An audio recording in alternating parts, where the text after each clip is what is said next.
Islamic আইন বা মুসলিম personal লয়ের একটি গুরুত্বপূর্ণ দিক হলো এর বিভিন্ন স্কুল অফ থট বা মাঝহাব।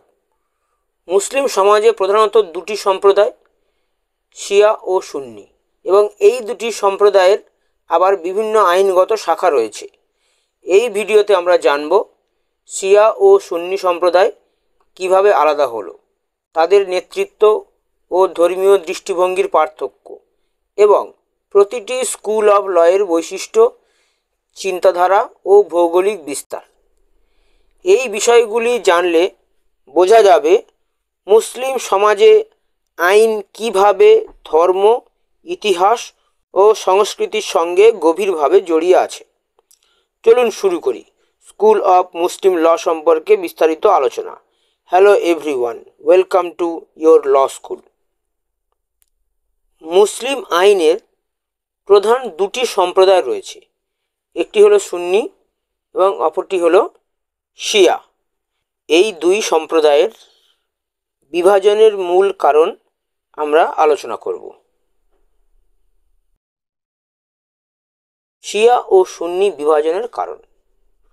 মূল পটভূমি হলো নবী মুহাম্মদের ইন্তেকাল। প্রধান প্রশ্ন, কে হবেন মুসলিম সমাজের নেতা বা খলিফা? বিভাজনের প্রধান কারণ নেতৃত্ব নিয়ে মতবিরোধ।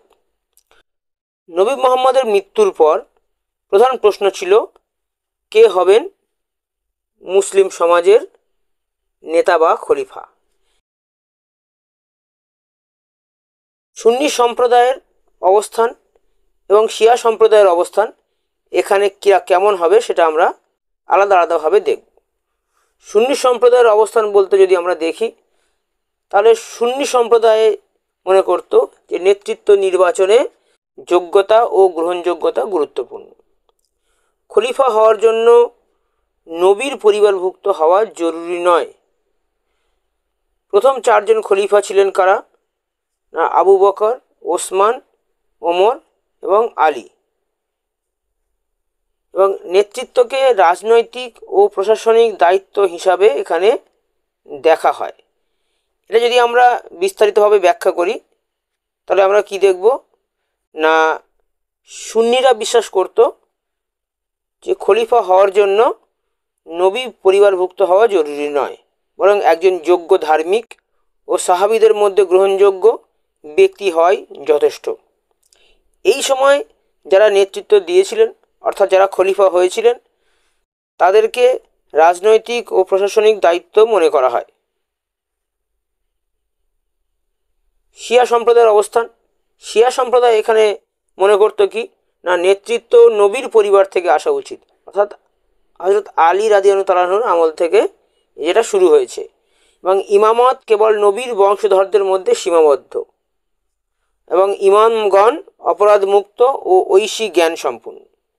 অর্থাৎ শিয়ারা একটা জিনিস বিশ্বাস করত যেটা তাদেরকে সুন্নিদের থেকে আলাদা করেছে, সেটা হলো যে নবী মুহাম্মদের জীবদ্দশায় তিনি তার চাচাতো ভাই ও জামাতা আলীকে পরবর্তী নেতা হিসেবে মনোনীত করেছিলেন। শিয়াদের মতে নেতৃত্ব শুধুমাত্র নবীর বংশধরদের মধ্যেই সীমাবদ্ধ থাকা উচিত, কারণ তারা পবিত্র এবং ঐশী জ্ঞান সম্পন্ন। আলীকে প্রথম ইমাম এবং তার বংশধরদের পরবর্তী ইমাম হিসাবে মানা হয়। এরপর আসছে বিভিন্ন রাজনৈতিক ঘটনা যেটা এই বিভাজনকে ত্বরান্বিত করেছিল। তার মধ্যে একটি হলো কি কারবালার ঘটনা ও তার প্রভাব। এখানে 680 খ্রিস্টাব্দে ইমাম হুসেইন ইয়াজিদের বিরুদ্ধে যুদ্ধ ঘোষণা করেন এবং কারবালায় হুসেইন ও তার পরিবার শহীদ হন, এবং শিয়াদের ধর্মীয় বিশ্বাসে এটা কি হয়, এই কারবালার ঘটনা কেন্দ্রবিন্দু হয়ে ওঠে। এটাকে যদি আমরা বিস্তারিত দেখি তাহলে আমরা কি দেখব যে নবী মুহাম্মদের নাতি ইমাম হুসেন, যিনি আলীর পুত্র ছিলেন, তিনি ইয়াজিদের খলিফা তো মানতে অস্বীকার করেন। ইয়াজিদের বাহিনী, অর্থাৎ ইয়াজিদ ছিল মুয়াবিয়ার পুত্র, যারা সিরিয়ার শাসনকর্তা ছিলেন, এবং মুয়াবিয়া পরবর্তীকালে নিজেকে খলিফা হিসেবে ঘোষণা করেন এবং তার পুত্র ইয়াজিদও খলিফা হন। তো ইয়াজিদের বাহিনী ইমাম হোসেন ও তার পরিবারকে কারবালার যুদ্ধে শহীদ করে। এই ঘটনাকে শিয়ারা অত্যন্ত হৃদয় বিদারক ও ধর্মীয় জুলুম হিসাবে দেখে এবং তাদের ধর্মীয় অনুভূতির মূল কেন্দ্রবিন্দুতে এই ঘটনা পরিণত হয়। তাহলে এখানে আমরা যে শিয়া সুন্নির বিভাজন দেখতে পাচ্ছি সেটা হলো যে এই বিভাজন ছিল কেমন না, মূলত এটি ছিল নেতৃত্বমূলক ও উত্তরাধিকার ভিত্তিক দ্বন্দ্ব, যা সময়ের সাথে সাথে ধর্মীয়, রাজনৈতিক ও সাংস্কৃতিক পার্থক্যের রূপ নেয়। আজও মুসলিম বিশ্বের অনেক অঞ্চলে এই বিভাজন সামাজিক ও রাজনৈতিক বাস্তবতার গুরুত্বপূর্ণ অংশ।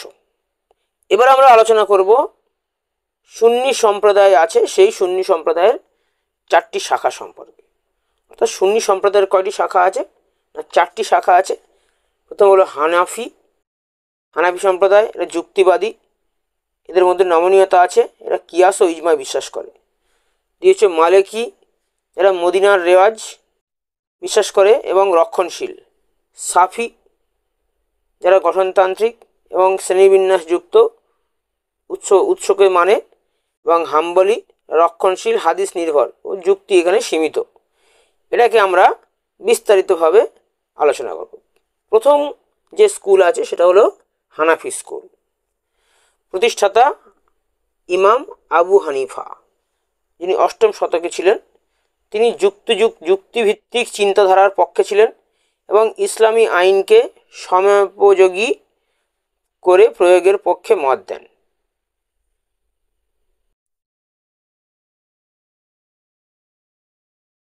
এই ক্ষেত্রে আইনের উৎস ছিল কোরআন, হাদিস অর্থাৎ নবীর বাণী ও কর্ম, ইজমা যেটা ছিল সর্বসম্মত মতামত, কিয়াস যুক্তিযুক্ত সিদ্ধান্ত বা বিশ্লেষণ। হানাফি মাযহাবের বা হানাফি স্কুলের যদি আমরা বৈশিষ্ট্য দেখি তাহলে আমরা এখানে দেখব যে কিয়াস ও ইজমার ব্যবহার অনেক বেশি। আইন প্রয়োগে যথেষ্ট নমনীয়তা রয়েছে। উত্তর ভারত, পাকিস্তান, বাংলাদেশ, তুরস্ক, সিরিয়া, ইরাক, মিশর প্রভৃতি দেশে এই স্কুল অধিক অবস্থান করছে বা এই স্কুল বেশি প্রচলিত।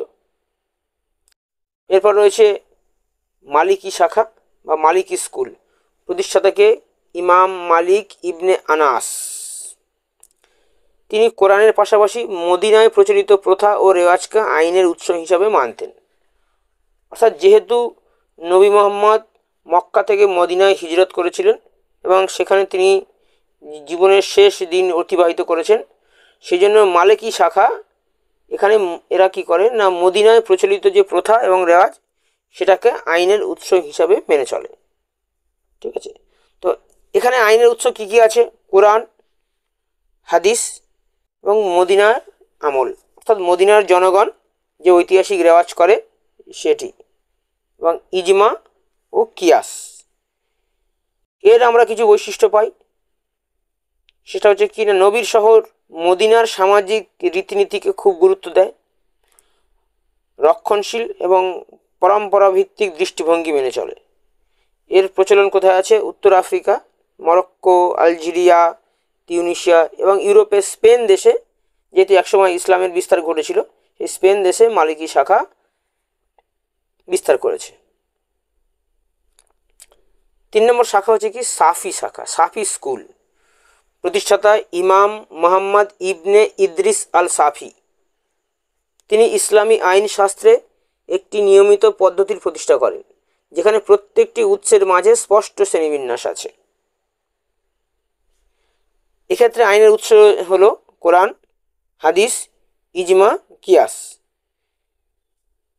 এখানে কতগুলো বৈশিষ্ট্য আমরা পাবো। সেগুলো হলো কিয়াসের ব্যবহার সুসংগঠিত এবং নিয়ম মেনে হয়। বিচার পদ্ধতির ক্ষেত্রে খুবই গঠনতান্ত্রিক। এর প্রচলন আছে কোথায়? দক্ষিণ Bharat, Kerala, Sri Lanka, Indonesia, Malaysia, Yemen এবং পূর্ব আফ্রিকাতে। এরপর হলো হাম্বলি শাখা, ইসলামের সুন্নি স্কুলের চতুর্থ যে স্কুল সেটা হলো হাম্বলি শাখা। তো সুন্নি সম্প্রদায়ের 4 নম্বর স্কুল হলো হাম্বলি শাখা বা হাম্বলি স্কুল। এর প্রতিষ্ঠাতা হলো ইমাম আহমদ বিন হাম্বল, যিনি হাদিসকে সবচেয়ে গুরুত্বপূর্ণ সূত্র হিসাবে বিবেচনা করতেন এবং যুক্তি বা কিয়াস ব্যবহারে বিরত থাকতেন যতটা সম্ভব। এক্ষেত্রেও আইনের উৎস কোরআন, হাদিস, সীমিত ইজমা, সীমিত কিয়াস। এটি হচ্ছে ইসলামের তথা সুন্নি শাখার সবচেয়ে রক্ষণশীল স্কুল। কোরআন ও হাদিসের বাইরে মতামত বা যুক্তির ব্যবহার অত্যন্ত সীমিত। সৌদি আরব, বিশেষ করে রিয়াদ ও নাজাদ অঞ্চল এবং কাতারে এই স্কুল বিস্তার লাভ করেছে। শিয়া সম্প্রদায়, শিয়া সম্প্রদায়ের যে 3টি শাখা আছে, সেই 3টি শাখার মধ্যে যে কি আসনা আসারিয়া, যেখানে বলা হয় 12 জন ইমাম থাকবে এবং তারা ইমামতি করবেন এবং ইজতিহাদ করবেন। ইসমাইলি শাখা, ইসমাইল ইমাম জীবিত ইমামে বিশ্বাস করে। এবং জাইদি শাখা, যেখানে ইমাম বংশধর ও যোগ্য হবেন এবং যুক্তি ইজতিহাদ যুক্ত। এটাকে আমরা বিস্তারিত আলোচনা করলে জিনিসটা পরিষ্কার হয়ে যাবে। প্রথম যে স্কুল আছে সেটা হচ্ছে আসনা আসারিয়া, শিয়া মতবাদের প্রথম স্কুল, যারা বিশ্বাস করে নবীর পরিবার থেকেই নেতৃত্ব আসা উচিত এবং তারা 12 জন ইমামকে স্বীকৃতি দেয়।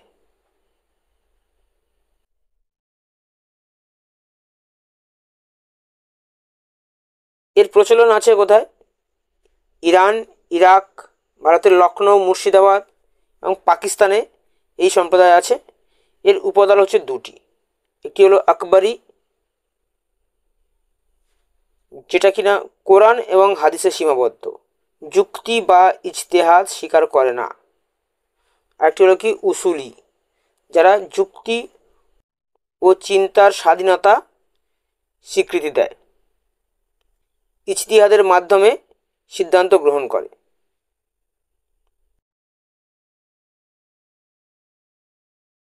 এই মতবাদের যদি আমরা বৈশিষ্ট্য পাই, অর্থাৎ আসনা আসারিয়ার বৈশিষ্ট্য, সেখানে ইমামতকে ধর্মীয় ও রাজনৈতিক কর্তৃত্ব হিসাবে মেনে চলা হয়। ইমামদের অপরাধমুক্ত ও অলৌকিক ক্ষমতার অধিকারী বলে মনে করা হয়।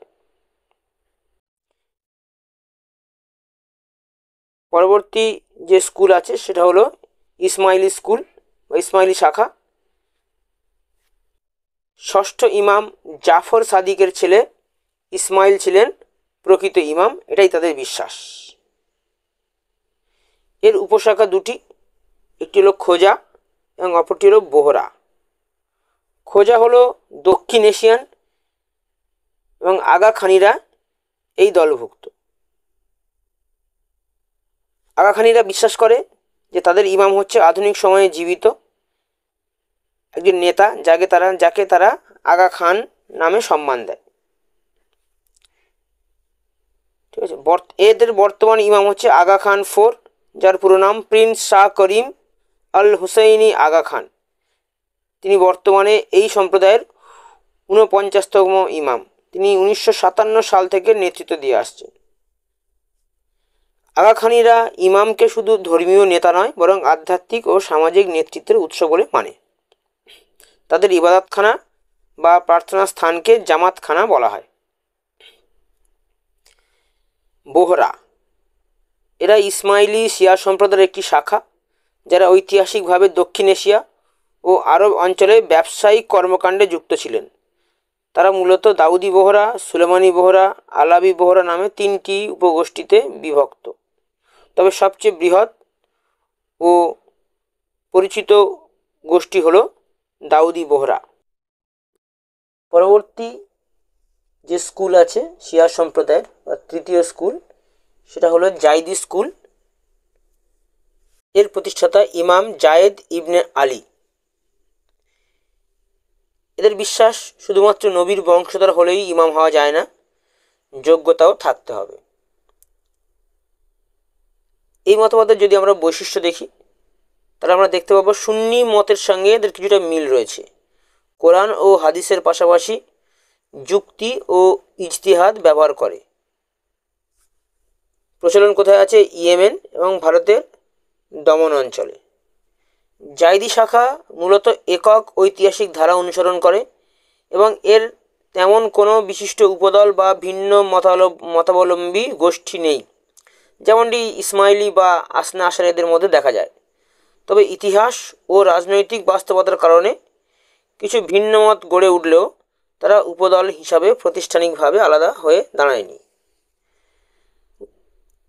এদের ক্ষেত্রে একটা ঘটনা দেখা যায়, সেটা হচ্ছে হুথি আন্দোলন বা হুথি মুভমেন্ট, যেটা যদিও সরাসরি কোনো ধর্মীয় উপদল নয়, তবে এটি জাইদি মতাদর্শ থেকে উৎসারিত। হুথিরা ইয়েমেনে রাজনৈতিক ও সামরিক প্রভাব বিস্তার করেছে এবং তারা নিজেদের আনসার আল্লাহ নামে পরিচয় দেয়। তাহলে এই যে জিনিসগুলো আমরা আজকে আলোচনা করলাম, সেটা হলো ইসলামিক স্কুল অফ ল। এখানে আমরা সুন্নি সম্প্রদায়ের 4টি স্কুল এবং শিয়া সম্প্রদায়ের 3টি স্কুল দেখেছি। এখান থেকে যে সমস্ত প্রশ্নগুলো বিভিন্ন পরীক্ষাতে অর্থাৎ লয়ের বিভিন্ন এক্সামে আসে, সেখানে স্কুলের ভাগ এবং এই স্কুলের প্রতিষ্ঠাতা, কোথায় কোথায় প্রচলন আছে, কিছু ইম্পর্টেন্ট জায়গা এবং দুটো একটা সামান্য বৈশিষ্ট্য, যেটা মেন বৈশিষ্ট্য, সেটা জানলেই হয়ে যায়।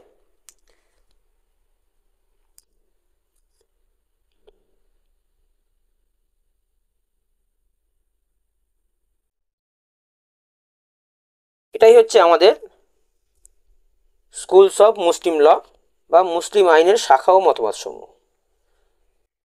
পরবর্তী ভিডিওতে আমরা মুসলিম আইনের আরও একটি গুরুত্বপূর্ণ বিষয় নিয়ে আলোচনা করব। ধন্যবাদ।